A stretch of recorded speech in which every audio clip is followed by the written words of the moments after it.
What question could you ask instead of offering judgment?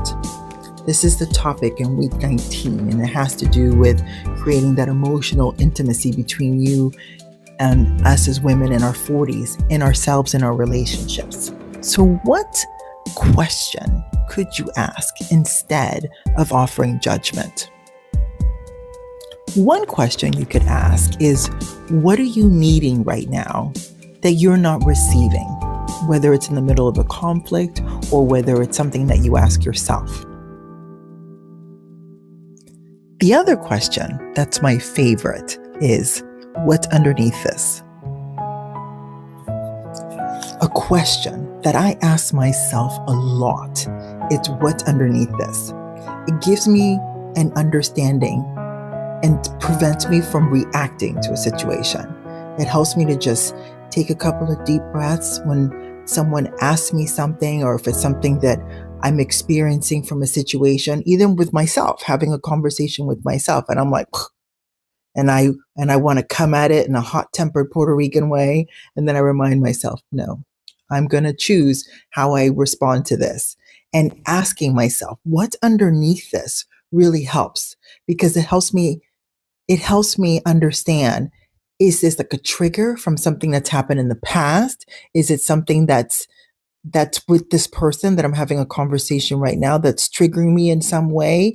Is it something that a conversation or an experience that I've had with this person in front of me that I haven't been so good at taking care of and like addressing my wants or my needs or my desires in some kind of way, and it's hit me, or I'm getting the consequences of not responding or not reacting in a certain way from before?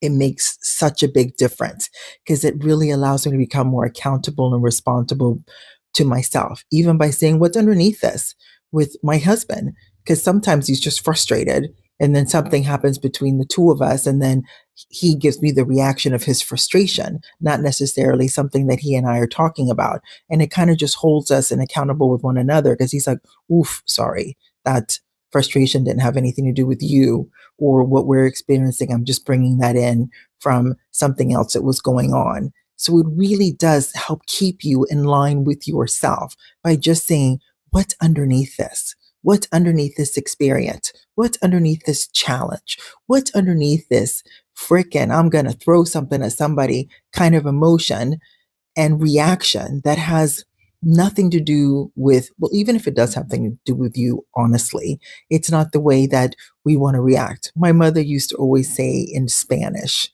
to me, was like, you don't want to bend over so far that your panties show, which is basically you're giving your power over to another person because of the way that you're choosing to react instead of respond. And it's a very colorful visual in my head.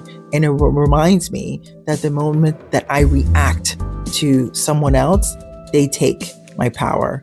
The moment that I take a couple of deep breaths, get centered with myself, and then choose to respond, because I'm able to assess what's underneath this. What's my trigger? Why am I reacting to this?